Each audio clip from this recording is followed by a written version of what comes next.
Welcome back to another technical deep dive here in the Debug Zone. Today we're tackling a big question and breaking it down with insights from other users. Hopefully this clears up some misconceptions and helps you get the answer you need. So buckle up, stay a little curious, and let's jump right in.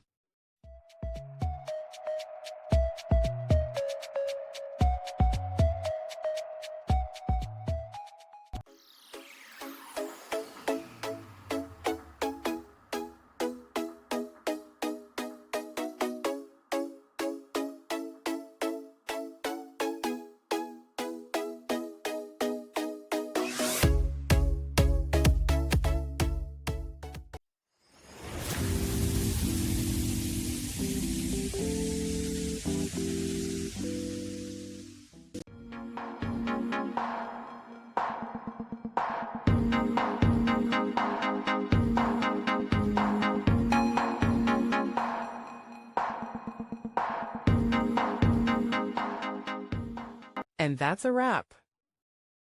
I hope you found the answer you were looking for. If you did, take a second to hit that subscribe button. It really helps out. And let me know in the comments which solution worked best for you.